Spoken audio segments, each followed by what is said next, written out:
What is up, everybody? Tech issues be damned. We're here. The pre-party is live. The hour before power. Woo! Boom, boom, boom, boom. Click, click. Bang, bang. What is up, everybody? This is the pre-party, a presentation of Alliance-Wrestling.com, your number one source for news and information for the National Wrestling Alliance. My name is Jay Cal, and it is a beautiful Tuesday. And my friends, I reach out to you through the screen and say, let's get ready to party. Of course, the only party that matters tonight is the one that happens in 1 hour. Technically, it happens in about 61 minutes, and I'm talking about NWA Power season finale. The episode that brings us to Alwayz Ready. It's the final season finale of season 8. It's the finale of the Power Trip experience. Yeah, guys, I'm fired up because if I don't get fired up, I'm going to fall asleep. Everybody, I see you all in the chat. I want to say what's up to everybody. I see Willie Bowen's in the house. Wrestling with the MMA is in the house. Sean Mega's here. Bobby Petito's here. And yeah, Lamb, I am fired up, brother. Thank you so much for being a part of today's show. I'm very happy to spend some time with you guys today because, of course, the pre-party has been a staple here at the Alliance Guys Podcasting Network. We have been here doing this for several weeks, several months. Oh, gosh, has it been over a year now? Yeah, it has, because we started doing this back in 2019. And, as we celebrate 1,000 subscribers, that's all thanks to you guys being a part of this community, helping it grow. Much respect and props to all y'all for helping that happen. And, I see Hisa's in the house. He's listening. Fee's in the house. She's listening. And this is it, guys. We are heading to the big show, Alwayz Ready. And there's so many questions, right? There's so many questions we don't have answers to. First and foremost, the video that I showed before the podcast really started of Matt Cardona getting his bicep injured in that match at Game Changer Wrestling against Christian Blake. That injury was literally operated on today. He had surgery today, guys. Not like we heard like he was going to wait till the Tuesday after the tapings. Nah, he got that surgery done now. What does that mean for him? What does that mean for Matt Cardona? What does that mean for Alwayz Ready? I mean, he's sitting there on top of the pay-per-view. He's sitting there looking at us with that middle finger. Is he going to be able to defend the title? Are we going to get a title match? Is he going to send in Big Titan like Heebs had suggested a few weeks back? What's going to happen in the main event of Alwayz Ready? That's the biggest question mark in the NWA right now. And it seems like this crazy thing is happening in the world of professional wrestling. You've got CM Punk, who had to relinquish his title while the AEW sets up an interim champion. You've got Cody, who just tore his pec. He's probably going to be out for 6 to 12 months. And now you've got our pal, the world's heavyweight champion, Alwayz Ready, Matt Cardona. He might be done for the next 12 months. I looked it up earlier today, and a bicep tear rehabilitation is anywhere between 6 and 12 months. Now, I know he is an athlete. I know that he is a fine-tuned athlete. But the likelihood of his return within the next, by the 74th anniversary pay-per-view is highly unlikely. And I don't know if he's even going to be able to defend the title tonight. Or excuse me, Saturday night. So what's going to happen with this match? There's so much stipulation that there's conjunction.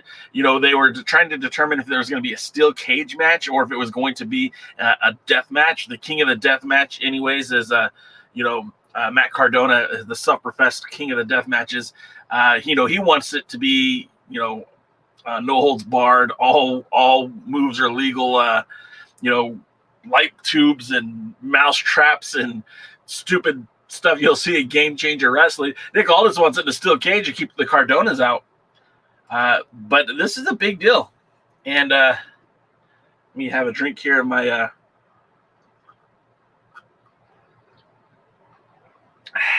little bit of coffee there. So we don't know what's going to happen. We honestly don't. Hell, Matt Cardona might just wrestle injured. And that's a very strong possibility. Who knows, right? We don't know. We don't have the answers. Dave Scooby says he's ready for this weekend in Knoxville. Mr. Scooby, will you be in attendance? Are you heading down to Knoxville? I'm curious if you are. Willie Bowen says when Tyrus loses the TV title, he can be the picnic table at the Yosemite National Park. Yes, Willie, bringing it already. Jeremy says, I hope it doesn't mean a tournament. I mean, look, I think a tournament is a terrible idea coming off the backs of Crockett Cup. You just had a 2-night tag team tournament. Like, I don't know if the NWA is ready to have a secondary tournament, but also you're talking about the 10 pounds of gold. If they remove the belt off of Matt Cardona, I definitely don't want them to just hand it to Nick Aldis, and anybody that Nick Aldis beats for that belt, if that's what happens, or if whoever beats Nick Aldis for that belt, I feel like it's a tainted victory. There's always going to be that asterisk next to it. So it's very difficult to kind of place what they're going to do. Bobby says maybe AJ Kazano will wrestle against Tyrus tonight. Yeah, Tyrus is supposed to be in a body slam challenge. We'll get more to that in a minute. NWA Gold is here. I do appreciate my pal, Tim. Tim will be joining us on Thursday as we will make the final announcement of who will win the replica championship belt. It's going to be a lot of fun. Join us Thursday night. Lamb says, hopefully not the AEWA crowning an interim champion and let you guys having fan do replica belts. I mean, it's a possibility. It is. I don't. There's not a good answer. This was the worst possible time for Matt Cardona to get injured, because if the plan all along was to put the belt on Aldis, we're not going to get that satisfactory match of where Aldis deserves that title. It's all going to look tainted. As far as I'm concerned, it's going to look tainted. If they crown an interim champion, no one's going to be happy with that, because an interim champion is essentially an imaginary title. It's a prop to hold up the division.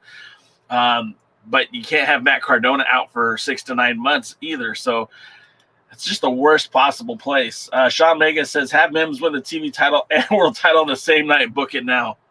I mean, look, you're closer to having Tyrus win his match against Mim and then challenging for the world title. I mean, that's the scary thing, right? That's a possibility.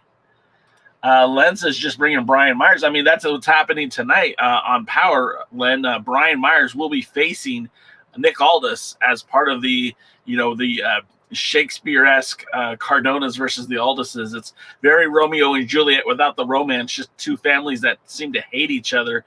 And the Aldis family includes Mickey James and the Commonwealth Connection, which is Doug Williams and Harry Smith. The Cardonas, besides Matt and Chelsea, also seems to include Brian Myers, as well as VSK and Mike Knox. So these two rivalry families, these two factions have been building in the NWA. And although there hasn't been an official Aldis family, you get the sense that that's what's happening. And I'm sure that's going to have some sort of role at Alwayz Ready. Lamb says, fans are just sicking wanting people to wrestle with injuries. Not everybody can pull a Cody, and that was just sick in a bad way, despite an amazing performance. Yeah, I don't want that either. Like, I really don't want Matt Cardona to wrestle injured, but there's just every outcome sucks. And I'm just being honest, and it's not Billy Corgan's fault. I'm not blaming the NWA. Hell, I'm not blaming Game Changer Wrestling or Matt Cardona. This is just one of those instances where things went awry, things went wrong, and it sucks for everybody involved. Scooby will be out there for Alwayz Ready. Heebs, what's up? What's going on? Bobby Petito says he wants to see Matt Vine on the NWA. Maybe. Lamb says maybe the NWA Gold should give the NWA that world title because the bootleg is better than the fan do. Yeah, Lamb, I don't disagree. You can see my Angels hat in the lineup today. Did you guys hear? They fired their manager. I'm kind of depressed. Bobby Petito says, I like Homicide match against Colby Corino for the Junior Heavyweight Championship. That was another really good match. I do agree last week. That was a lot of fun. Wrestling with the MMA is just laughing at me, and that's okay too. Sean Mega says they should have Aldis Murdoch Knox TV champion, national champion, junior heavyweight, and a gauntlet match. Yeah, and then they could bring in, they could bring in Tokyo Monster Kahagas, and he can win it at the last minute. I mean, it's just, there's not a lot of good ideas out there. I'll be honest, and I feel for the NWA because this is an instance where it's not their fault. This is just a bummer. And if he can have a halfway match, great. But I'll be honest, I don't know that he has it in him. He's injured. It's a torn bicep. Some people have some movement with that. It's not a torn pec.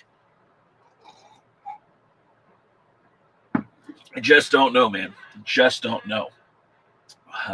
In other news, we have to tip our hat. Sorry, the hair is a little bit messy here. We have to tip our hat to Miss Kamille, the Brick House. We have to give Kamille all the praise that we have in our NWA hearts because Miss Kamille, I guess I should say Ms. Latimer. Whose last name did she take?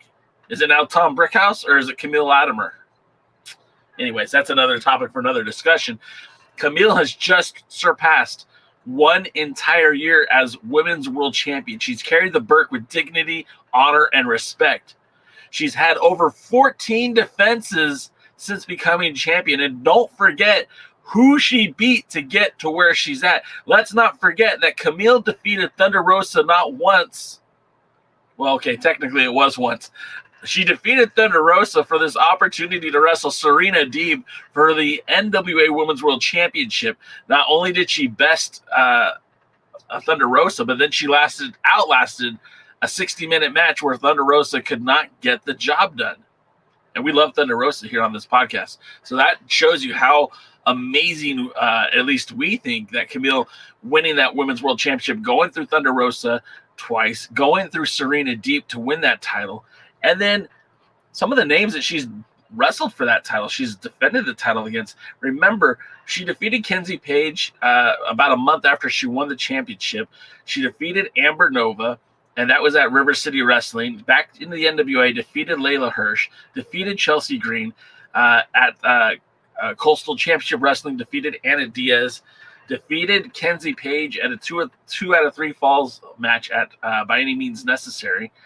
Defeated Christy Janes at Coastal Championship Wrestling, defeated Melina at Hard Times 2, defeated Kiera Hogan on an episode of Power, defeated KiLynn King at Coastal Championship Wrestling's Industrial Evolution, defeated Taryn Terrell at Power Trip Part 1, defeated Chalance Royal at GIPW Unchained 4, defeated Chelsea Green and Kylie Ray at the Crockett Cup, defeated Alley Catch at, I think that was, what promotion was that? Capital Championship Wrestling in Delaware. I mean, the woman has literally defended that title at least once a month, every month since winning that championship. The same can't be said for most of the other champions on the roster. And the fact of the matter is that, if you look at her matches, 2, 3, 4, 5, 6, 7, 7 of her 14 defenses have been inside of an NWA ring. So that means that she's equally defending the title in the NWA and outside of the NWA. And that's kind of unheard of at the time, man. We just haven't seen any NWA champion be as dominant and be as consistent as Kamille, right? And those are just women's world championship matches. Let's not forget that she wrestled Taya Valkyrie at XPW. That went to a no contest when Taya Valkyrie backed out. Let's not forget that she also had a great match with oh gosh, I forgot who. Let me just give me a second where I can get my pull up my notes here. She defeated Maddie Radikowski in a non-title. She defeated Paola Blaze non-title. She did that match at the ECW arena, and I don't see it up here in my notes. Mercedes Martinez, there it is. She defeated Mercedes Martinez, who is what? I believe Mercedes Martinez is your current Ring of Honor Women's World Champion. Yeah, she's the Ring of Honor Women's World Champion. So that's saying quite a bit. And not only all these accomplishments, but she's got the attention of another women's champion. You know, we talked about how she bested Thunder Rosa to get the shot at Serena Deeb. She beat Serena Deeb. So she's already defeated the main event of the AEW women's division to become the NWA Women's World Champion. And now she's got Tasha Steelz looking at her. We've talked about that pathway from Impact to the NWA, that those barriers have seemed to be taken down. We've talked about how there seems to be a menagerie of the talent. We're seeing this marriage of NWA talent being able to travel to the Impact and vice versa. You know, famously, Tasha Steelz wrestled in the NWA back in 2019 and early 2020 before being signed with Impact Wrestling. But now we're seeing, the Crockett Cup tournament winners are now your Impact Tag Team Champions. We're seeing the OGK wrestle on both shows, Matt Cardona wrestling on both shows. And now we're having Tasha Steelz calling out the Women's World Champion, the holder of the Brick House, Kamille. She's calling her out. And we're just a few months away from the 74th anniversary show. Do you guys think we could have an Impact Women's Knockout Champion versus the World Women's Champion? The lady that took the Burke and defended it 14 times in 1 year? I don't know, man. Stuff like that makes me excited to be a wrestling fan. And it's funny because you talk about some of the great talent that is in the NWA, but people sleep on Kamille all the time. Whew. Okay. Deep breath now. I'm going to get me some coffee here.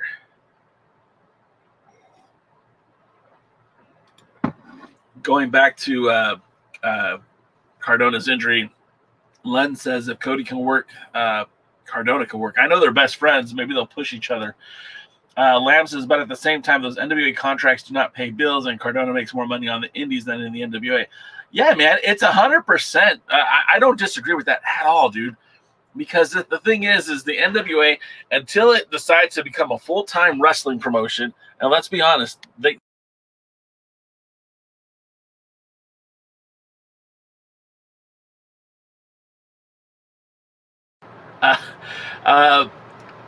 you can't call an NWA a full-time wrestling promotion until their talents are working full-time. You know, this quarterly taping schedule where you have all these gaps and breaks in between the action, it's part-time wrestling. Look, Championship Wrestling from Hollywood, the United Wrestling Network presents Championship Wrestling, has a more consistent schedule right now than the NWA. Hell, Memphis Championship Wrestling has a more consistent schedule than the NWA. They're taping shows every month.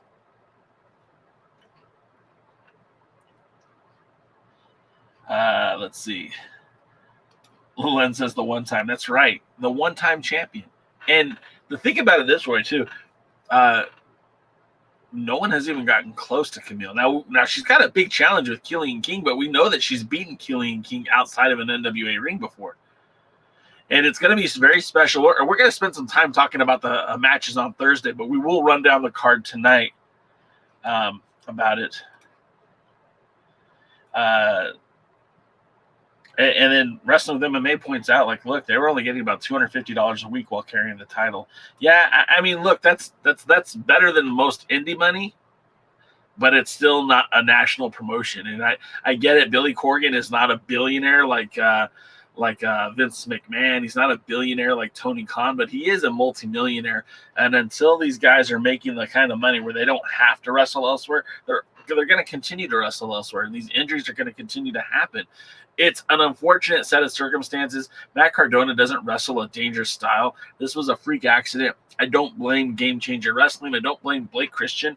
And it's not Matt Cardona's fault either. It's just a suspect of circumstance, but it just happens. Let's see. Len says, have the World Mini Title come back for the main event and have a Microman go after it. I mean, there you go. There you go. You guys are so quick on everything here, and I'm just trying to keep up. Bobby Petito says Mercedes Martinez is the Ring of Honor Women's World Champion. Yep. And then Lamb says the sad fact is that Tasha Steelz as the Impact Knockout Champion is not very well. The big name's talent overshadow her reign in Impact.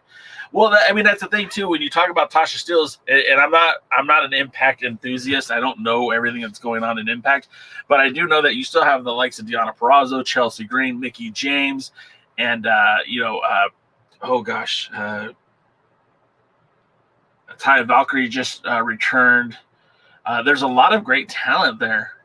Impact might have one of the best women's division in all of pro wrestling. It's very deep, but we'll just have to kind of wait and see. Lamb says, imagine Kamille wins the Impact Knockout title and signs with Impact after NWA anniversary. That would be interesting. That would be great for Kamille.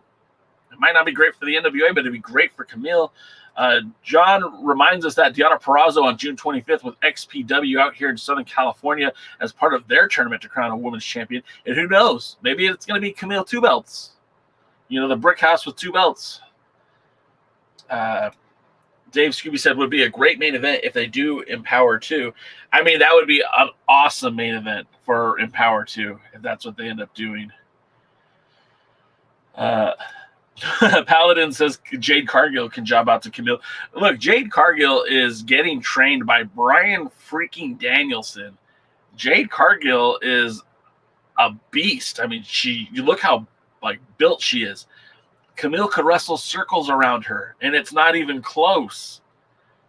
And I'm not trying to put down Jade Cargill. Like I said, she's working. She's on the job training. Brian Danielson is tutoring her right now. But she is not in the same avenue. She's not in the same street as Kamille. Just not even close. Let's see. Dodie says Kamille probably makes more money on her tons of indie dates than the NWA, yet she still defends her title tons more. I think it's just because I think, yes, 100%. I think working the indies subsidizes the income of all the wrestlers. That's why they do it.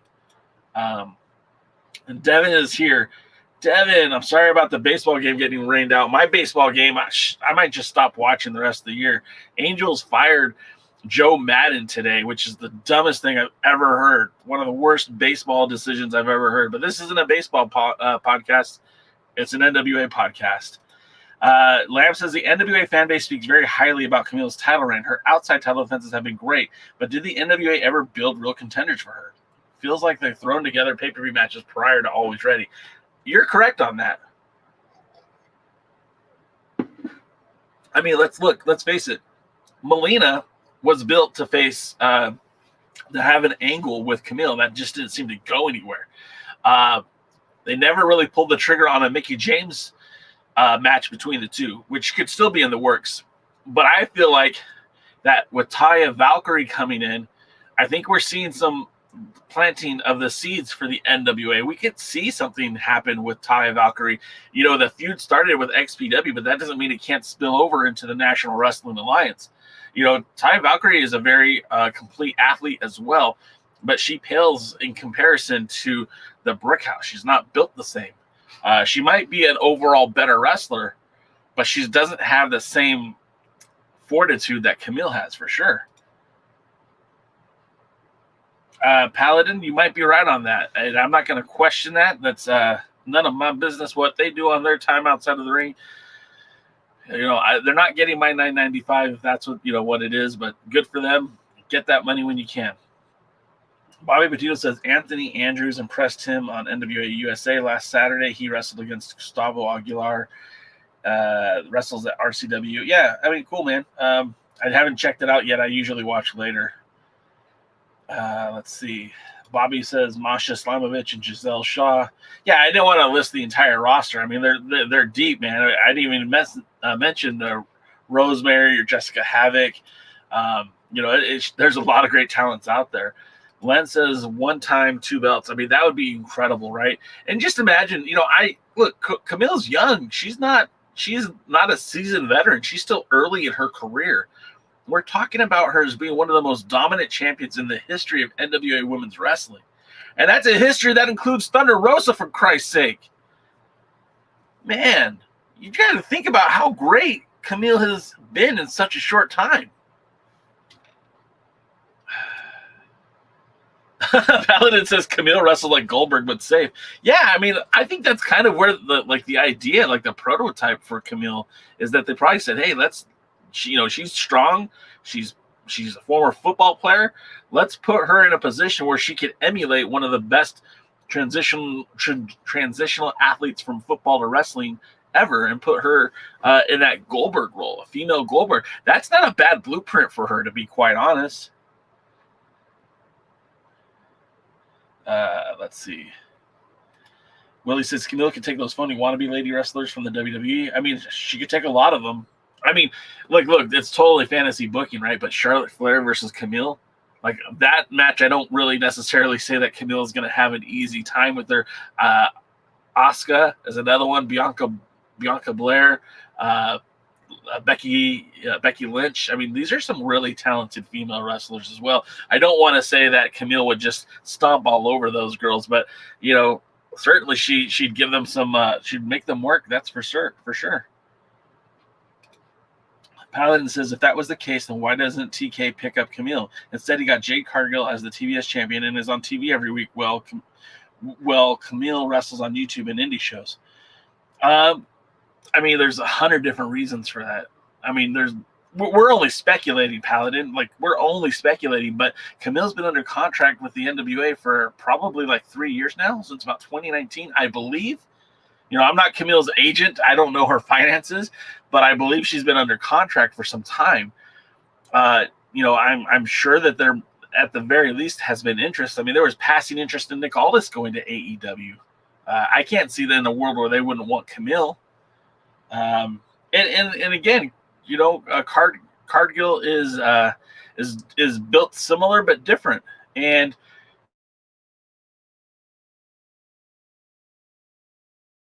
was challenged on their inability to have what's the word I'm looking for? I got to make sure I'm saying this correctly. They needed to make sure that they are more inclusive on their roster. They were criticized for that, and since then they've shown that they're very inclusive on their roster with having many different cultures and races and creeds represented on their programming. And I think it's a brilliant move. I think when people turn on the TV and see people that are like them, they feel more connected to the brand. If everyone on the show looks exactly the same, I don't know.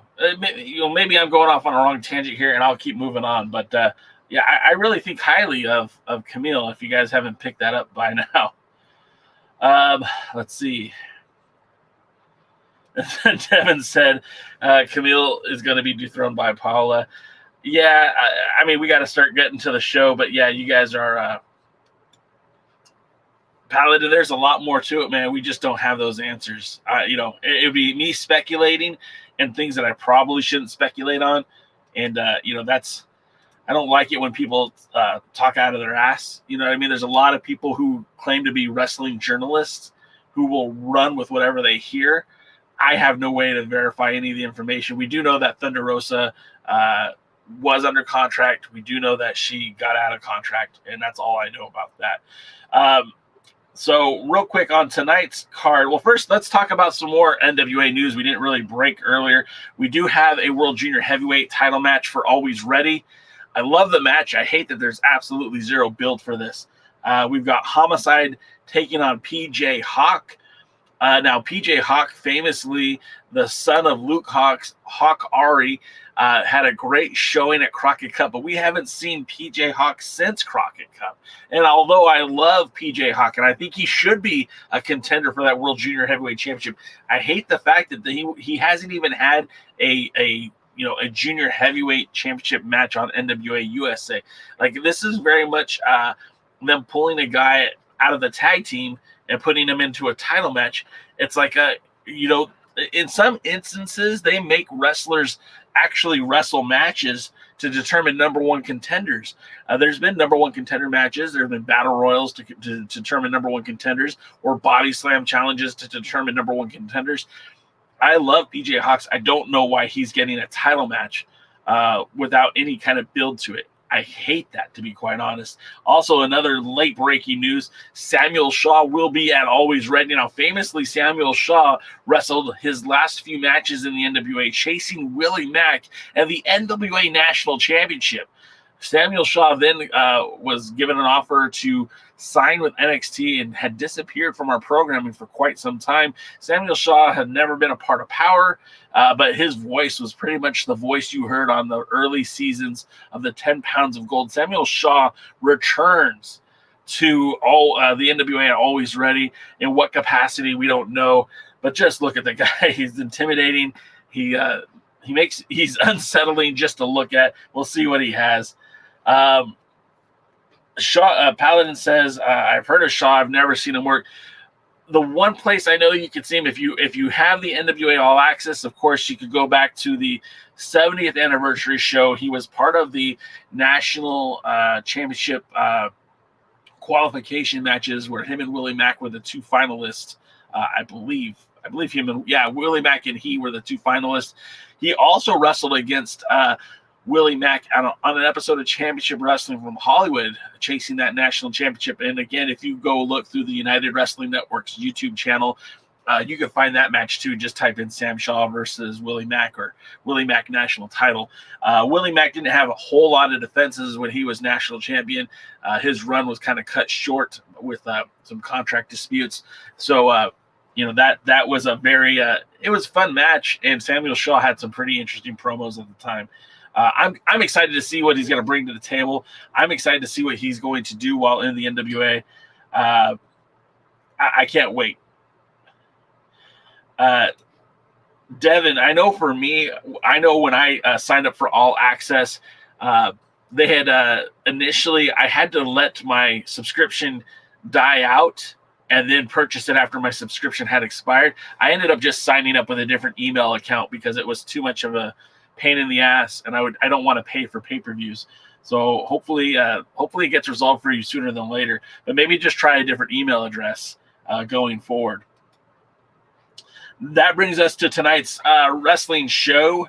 And, again, this is the season finale of Power Trip. Power Trip 2. This is the season finale of NWA Power, the third night of Power Trip 2. And you can kind of feel like they're digging from the bottom of the barrel here. Now, I'm not saying that these are bad matches by any sense of the imagination, but you throw Tyrus on the middle of this poster and you think, oh, Tyrus is going to have a title defense. It's not the case. Tyrus is doing another body slam challenge. Why do we need another body slam challenge? Mims already did that. Mims is already scheduled to wrestle against Tyrus at the pay-per-view, but maybe they just needed to kill time. Maybe they just wanted to make it more of a legitimate body slam. I know Tyrus was saying that it was more like an arm drag than a body slam. I know there's a lot of chicanery involved with this angle, but perhaps we get some closure tonight and we finally get the match announcement. It's already been announced, but maybe we'll get the actual Tyrus acknowledgement of the body slam and have Mims versus Tyrus at the pay-per-view. Also on tonight's card, Kenzie Paige. We talk a lot about Kenzie Paige here. Some of it's tongue-in-cheek. I do believe she's definitely improved as a wrestler, especially over the last few weeks, in fact, the last few months. But why is it that she can't have a consistent tag team partner? When you look at Kenzie Paige, in the NWA, she's had several partners already. And I'm going to tell you just who she's had these matches with, these tag teams with. Give me a second here. I'm taking longer to pull up than I thought it would. of course, we know that she and Ella Envy challenged for the women's tag team titles at the Crockett Cup. But in the short time that Kenzie Paige has been a part of the NWA, she has tag teamed with it's making me a liar because now I can't pull up any of the matches. Ella Envy, she teamed up with Maddie Renkowski. I know there was more than that because now I feel like an idiot. She teamed up with Maddie Renkowski. Oh, man, I guess maybe I was wrong. Okay, I stand corrected. I could have swore she had more matches than that. Just looking a little bit more. Okay, so your pal Jay looks a little dumb. But this will be the third tag team partner that she's had in the NWA. Of course, she famously teamed with Ella Envy, who she'll team with again at the pay-per-view to take on the Hex. And, of course, she'll be teaming with the Women's World Champion, Kamille, as they take on KiLynn King, who won an elimination match to get, not an elimination match, a triple threat match to get this opportunity at Kamille at Alwayz Ready. And Missa Kate, who seemingly, like, she's someone else who's never really around all that often. She just kind of shows up every now and then. So it's weird. Sorry, I'm reading comments and I got distracted. First of all, Ben likes Missa Kate. Paladin likes KiLynn King. And then Ben also says, are we getting a triple threat at the pay-per-view so Tyrus doesn't take a pin? I mean, that's one way to do it. I hope they don't. I hope this just gets the closure with Mims. Mims comes out and body slams him again and says, look, now I've done it twice. Stop it. But we'll have to wait and see again. We're not really sure. Matthew Underwood says, Nick plus Sam plus Doug plus Harry plus Mickey equals Strictly Business 2.0. I mean, that wouldn't be the worst thing that happened. It's weird for me because it's hard for me to picture Mickie James as a heel. And it's weird because her husband is so good at it. Nick Aldis is so good at being that heel. And if you put him with a group, factions usually fall by the wayside to heel tendencies. It's almost always the case. You look at the Horsemen, the NWO, DX, the Hart family, the Dangerous Alliance, all the good factions end up being heels just by virtue of like what a faction does, what a faction is.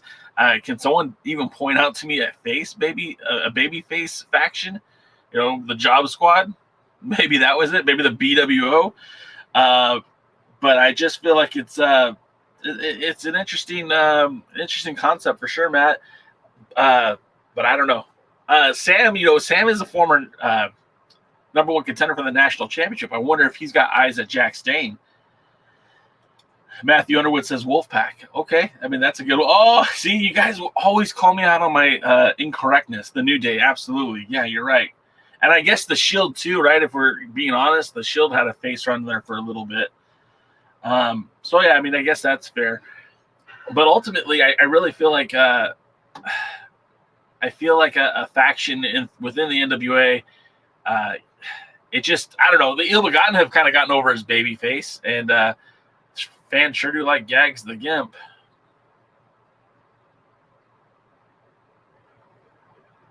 Anyways, Bobby Martino says he wants to see Jay Spade on an episode of the NWA.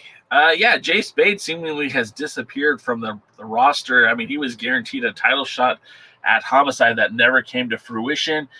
So I don't know. I don't think you'll see him anytime soon, which is a shame because he's a super talented guy. But, I believe he's doing work with heels. And then, of course, I think he works for Luke Hawk's Wildcat. So you'll probably still be able to check him out there.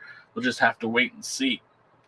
But since we're talking about this Alwayz Ready pay-per-view, and we did mention, of course, that that we've got a junior heavyweight title match now on the card. We've mentioned Sam Shaw will be in the house. You can't forget about Bully Ray's presence on the show. Bully Ray will have two roles at this NWA television taping. Of course, he's going to be a special guest commentator for Alwayz Ready, the master of ceremonies for Knocks Out, the subsequent second night of television taping in Knoxville. He might have a role in what happens at the show outside of the commentary booth.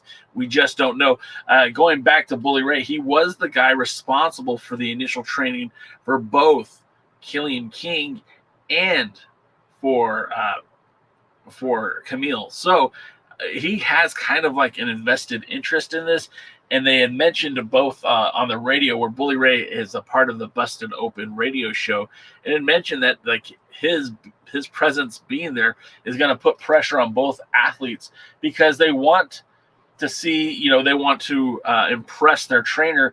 And I mean, I get that. I mean, if you were an athlete in high school or college, or if you're used to wrestle professionally, when your trainer is there, when your coach is there, and they're cheering you on and they're talking about you on commentary, that's got to sink in with you. You obviously have some sort of level of respect, because they're the person that got you to that point, right? What would Kamille be doing if she never entered into the Team 3D Academy? What would KiLynn King be doing if she never entered into the Team 3D Academy? And it doesn't matter how much training they've received elsewhere. Their start was always at Team 3D. So you could say that the learning tree that they learned from is literally going to be calling the match. So it'll be an interesting dynamic. Other matches that are set for this card, the swan song of one Aaron Stevens. Now, if you guys have seen Aaron Stevens on social media lately, the guy's looking jacked. And I don't know if they're planning a different run with him. I don't know if they're planning on what they're going to do with him. But I really feel like Stevens could have a second career now. Maybe they'll throw a mask on him. Maybe he'll be the new question mark. I have no idea what they're going to do with the guy. I really don't want to see him disappear. But they haven't really utilized this character in any really meaningful way since the question mark. But the guy's looking jacked in the gym. He was training in the gym with Luke Hawks and Nick Aldis. And if you follow him on social media, you'll see the photos. Dude's looking huge. I'm looking at some more of your comments. Paladin says Bully is one of the best talkers. Bully could sell you on wrestling. And I know a lot of people are like, hey, this dude is past his prime. But the thing about it is he could get you to buy into something. He can get you to buy into the show. And if he ends up being in more of a wrestling role as opposed to a commentator or a manager or a GM or whatever, the first feud he has, I know he could talk people into that match. He still has that gift of gab. It hasn't gone anywhere. Paladin says, I wonder if Velvet Sky minds him working the pay-per-view. He was very complimentary of Velvet Sky when he made the announcement that he would be joining the broadcasting team. He also, when they first announced their breakup, it was very high school-esque, but they sent out a formal announcement, and it basically read the same thing, that they both will appreciate each other's friends and all that good stuff. And that the world of sports and entertainment, that always seems kind of hokey, but crazier things have happened, and it just seems like I don't think that's going to be an issue at all for them. And remember, famously, Velvet Sky still has a championship cash-in from the championship series from a few pay-per-views ago. Prior to the pay-per-view, the team that she was on won the championship series. We know that Jack Stain cashed his in to win the national championship. The Pope cashed his in unsuccessfully against Matt Cardona. Trevor Murdoch cashed his in against Nick Aldis. Colby Corino, I believe, still has his opportunity, and Velvet Sky still has her opportunity. Dave Scooby says, nothing mentioned yet for Mike Knox or VSK yet, considering it's a Cardona pay-per-view. That's a very interesting tell there, Dave Scooby. We haven't heard that, and that's a really good point, my friend.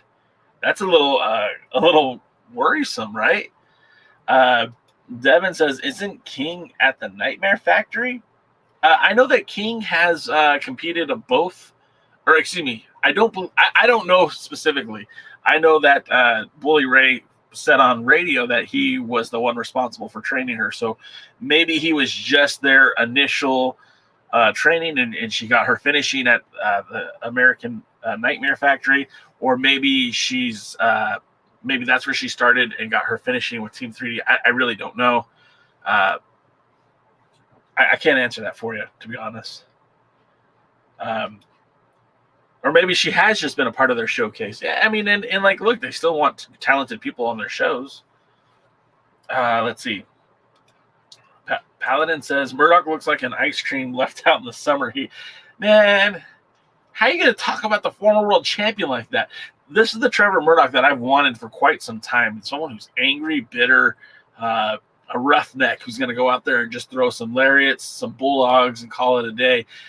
If he could, channel his inner Bruiser Brody or his Stan Hansen or Dirty Dick Murdoch, his namesake, we'd all benefit from that.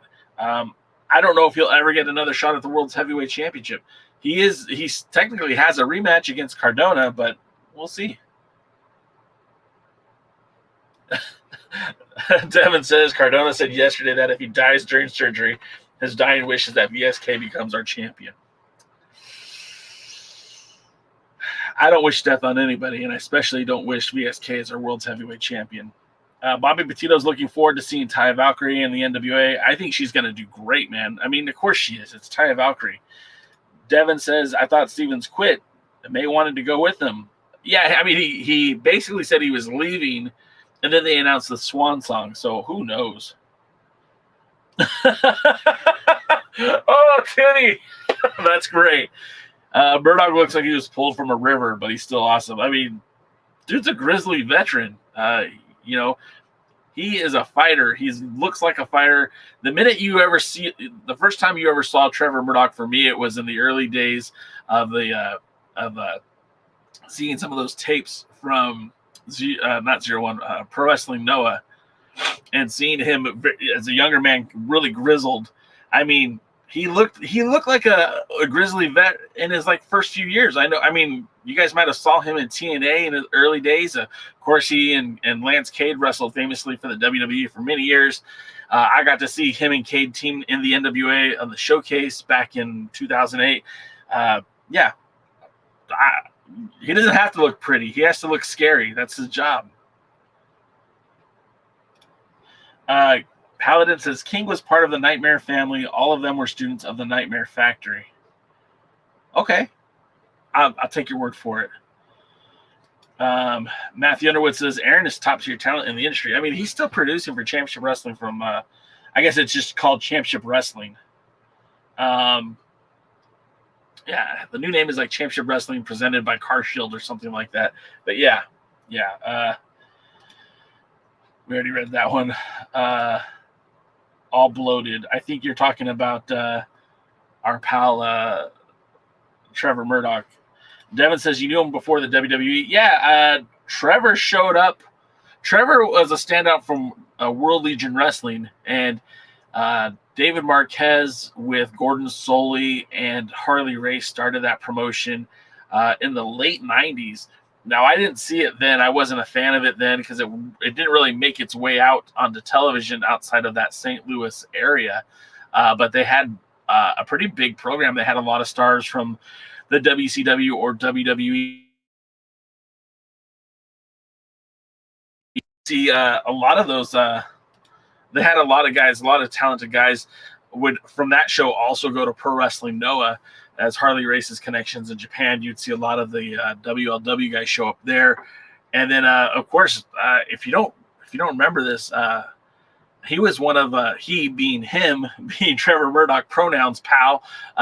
Trevor Murdoch was famously part of the Dups in Impact Wrestling TNA. I think he was Bo Dup. Dodie says, Trevor Murdoch versus Wrecking Ball because we love two big dudes brawling with each other. I mean, that sounds great too, right? But he's wrestling Aaron Stevens and the Swan Song, and we know that Wrecking Ball with Jay Bradley are involved in some sort of tag team deal that they have. So let's go through some more of those matches for the pay-per-view. Of course, like we said, Stevens versus Murdoch looks really good. Like I said, Stevens is on a different level right now. If you guys haven't seen him, you got to go check that out. Then we got the triple threat tag team match with the the Mortons, a.k.a. Rock and Roll Express 3.0, versus the Fixers versus AJ Kazana and a mystery partner. No idea who that mystery partner is going to be. The fact that they're billing the match with a mystery partner makes me think it's going to be someone we are going to care about, but I don't know who that's going to be. Maybe it's Captain Yuma. We're going to have Natalia Markova with her best pal, Taryn Taylor, taking on Taya Valkyrie. That match could potentially steal the show. If you know anything about Taya Valkyrie, you know what a great competitor she is. But also, if you've been watching NWA USA, you just know how badass Natalia Markova is. I think they call her the Crush. I call her the Black Widow. That chick is pretty damn awesome. Then you have the Hex defending their tag team titles against Pretty Empowered. Very impressed with Ella Envy when she took on Max the Impaler. These two faced off at the last pay-per-view at the Crockett Cup. It's a shame that they didn't have any more interaction during the TV, considering it was they wrestled at Crockett Cup, and this is the second pay-per-view they're wrestling, and the match had absolutely zero build on TV. Again, come on, NWA, do better. The television title match has already been announced. I don't know what the Slam Challenge is for tonight on Power, but we will have Mims taking on Tyrus for that championship. And remember, if Tyrus wins, that's 7. He has the opportunity to now challenge for the world's heavyweight champion if he's victorious. If he loses, he loses the title and Mim gets all the glory. Chris Adonis returns to the NWA to take on Jack Stane for the national championship. And I remember Chris Adonis lost the title at the first Power Trip 1 to Anthony Mayweather. Mayweather had one successful title defense against Jack Stane and was injured during that match, but still pulled out the victory. Jack Stane cashed in and beat the living crap out of Anthony Mayweather's former tag team partner, becoming champion. I don't know if you guys know this, but Adonis is scheduled to be on June 21st wrestling against another NWA well-known wrestler in the name of Jordan Clearwater for the United Wrestling Network World Championship. You definitely want to make sure you're tuning into the United Wrestling Network's television programming. It does air in a lot of local markets, but you can also find it on YouTube. Adonis versus Clearwater, kind of a rematch from Crockett Cup where the two faced off in a tag team match. Clearwater was in the Full Nelson, the Master Lock Challenge, and it looked like they were going to be eliminated very quickly from the Crockett Cup, and famously Clearwater was able to get out of that hold and end up winning that match. But speaking of the Crockett Cup and tag team matches, we have the tag team champions. Now, hold the phone, but because before we could say anything about the tag team that we know as La Rebellion, they have a tag team title defense on Saturday against the Commonwealth Connection. Now, the Commonwealth Connection is Doug Williams, who's from the UK, and of course Harry Smith, whose father famously was from the UK. Oddly enough, La Rebellion is going to be in the UK on Thursday night. This Thursday, 2 days before they're supposed to be in Knoxville, they're going to be defending the tag team titles at TNT Wrestling against the North. Guys, they might not even come back to the Alwayz Ready as champions. That's a big match, and that's a big travel too. It's not like it's a short flight from the UK to Tennessee. If you ask Fiona, our friend, she flew from Scotland to Nashville, and that wasn't a short flight for her. So, that's something that, and then you're going to face these two guys, Harry Smith and Doug Williams. Doug Williams is one of the greatest wrestlers of the modern day. Harry Smith is a multi-time tag team champion, including the WWE, the IWGP, the Global Honored Crown Championship from Pro Wrestling Noah, and he is an NWA tag team champion. He and Lance Archer, former tag team champions while wrestling for New Japan Pro Wrestling. They took the belts off of Jack Stane and Rob Conway. So, that's a legit tag team right there against La Rebellion. Their days might be numbered. And of course, after celebrating 366 days as Women's World Champion, we're just 4 days away. So I guess it'd be 370 days as Women's World Champion when she defends against KiLynn King. That match could be a very, very, what we would call a Haas match if these were two dudes. I guess it's still a Haas match because it's two chicks. This could be very, very interesting. Of course, the main event who knows what's going to happen? There's so much controversy, so much question marks, you know? And let's be honest, we're going to go back, fast forward to October. You know, he was being advertised as the NWA World's Heavyweight Champion to appear at KFW on October the 21st in Tennessee, him and his wife, Chelsea Green. So we don't really know what the outcome of this match is going to be. We really don't know much of anything about his condition, how healthy he is. If he's having surgery today, I don't know whether he's going to be able to wrestle. And we speculated about this very early in the show. We'll do a lot more speculating on Thursday. I'm sure we'll hear by then how the surgery went. But if he's able to just get out there and wrestle, that's a victory for him. And he should be well respected by both not only the NWA audience, but the Game Changer audience as well. But we'll just have to wait and see. We've got about 5 more minutes left of the show, so I'm going to jump on more of your comments, and we'll talk about we'll finish talking about wrestling as we get you to Power. This is being the hour before Power. Bobby Petito says, does Chelsea Green have a match on Alwayz Ready or Knockout? I know she was advertised being at Alwayz Ready, but she's not. As far as I know, their match hasn't been signed yet for her. I'm sure she'll be at Knockouts. I heard Mickie James on the radio. She does not have a match scheduled for Alwayz Ready as well, but she might be there for Knockout. She might be there at Alwayz Ready as well. You just never know. Paladin says, I like the Fixers. They're funny. I think the Fixers are pretty damn good, man.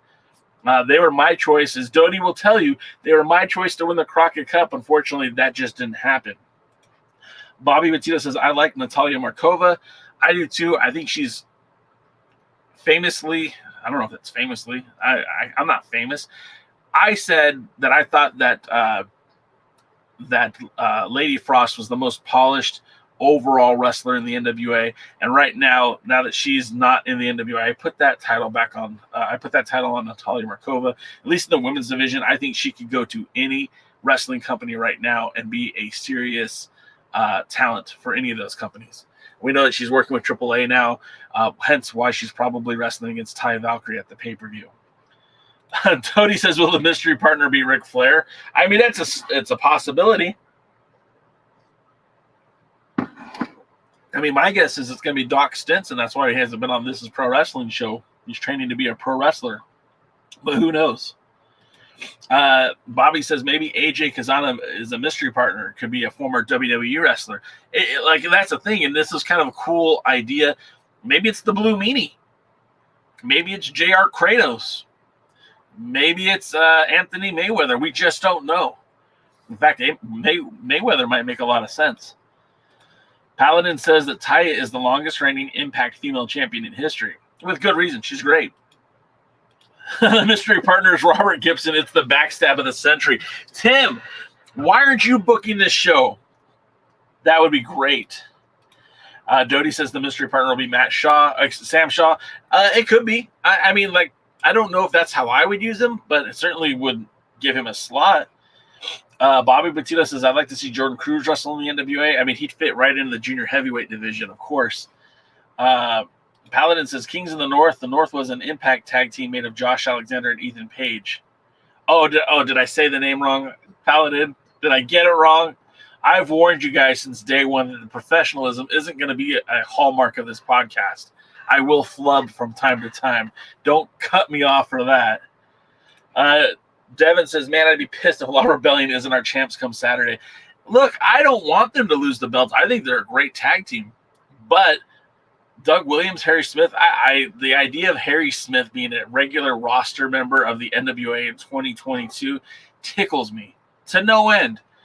Harry Smith versus Jax Dane, Harry Smith versus Mims, Harry Smith versus Nick Aldis, Harry Smith versus Matt Cardona, Harry Smith versus Trevor Murdoch. I just want the guy a part of the show. I think he adds value, not only in name, but his ability inside the ring. Paladin says, Aldis can't win it. Aldis can't win as it would be a win over an injured champion. But let's be honest about Nick Aldis and his character, not him as a human being, his character within the NWA. Is he really above beating a guy who's injured? Is he really above that? No. He's not the babyface that he paints himself out to be. That's part of the show, guys. He's going to turn heel the minute he becomes champion. There's no reason for him to stay babyface. Devin says they're going to have to post a former on that poster. I don't know what you mean, buddy. Like, there's no guarantee they're losing those titles. I'm saying it's a possibility when La Rebellion goes to the United Kingdom to defend the World Tag Team titles again. The World Tag Team titles. They actually are doing their job. They're taking the titles around the world. Other champions within the NWA should probably follow suit. Matt Cardona. I know he's hurt. It's not his fault. He's hurt. He's hurt. Don't cut me, Paladin. If you stab me, do I not bleed? Come on now. Maybe it's Sam Shaw. It could be. Like I said, that's not a bad guess. Bobby Battito's reminding me that Kenzie Paige did team with Maddie. You are correct. Yes. Devin says, I meant if they lose the Kings of the North. You're right. I don't think it's going to happen, though. I don't think it's going to happen. I think La Rebellion will be there to defend the titles against the Commonwealth Connection. I just don't think they're going to have those tag titles after the pay-per-view. But if you want to hear more of my thoughts on that pay-per-view and my thoughts about the show you're about to watch, make sure you're here Thursday night, 8 p.m. Eastern, 5 p.m. Pacific, as we break down this show that you're about to watch. And, of course, we'll give our picks for the pay-per-view that's coming up this Saturday night. A broadcasting alert, attention alert. I will not be doing a watch-along. I was thinking about it, but I just have some other things that are coming up that day. I won't be a part of, won't be able to do that. We are efforting to do some more sessions with J-Cal. I have actually 2 of them lined up. We'll be speaking to former referee Jay Stone next Monday. And then, of course, after that, we'll be talking, next Tuesday. No, next Monday. And then after that, we'll be talking to a former Southern California pro wrestler, Tommy Wilson, famously trained at the UPW dojo, the same place that helped produce the likes of Samoa Joe, John Cena, how can I forget his name, and a few other people. So we'll be talking about that. Again, guys, we do appreciate you being here each and every week. Thank you. If you like the show, please hit like, comment, subscribe, share it with your pals, share it with your friends. This has been the Alliance. No, this has been the pre-party with J-Cal. You've been awesome. I'll see you at the matches. Thanks for joining the stream. This has been a presentation of Alliance-Wrestling.com. We genuinely appreciate your support. Would you consider subscribing so you'll never miss a future episode? I'd also like to remind you we do a live stream every Tuesday at 5 p.m. before NWA Power. You can find us on social media at The Alliance Blog. And until next time, we are The Alliance.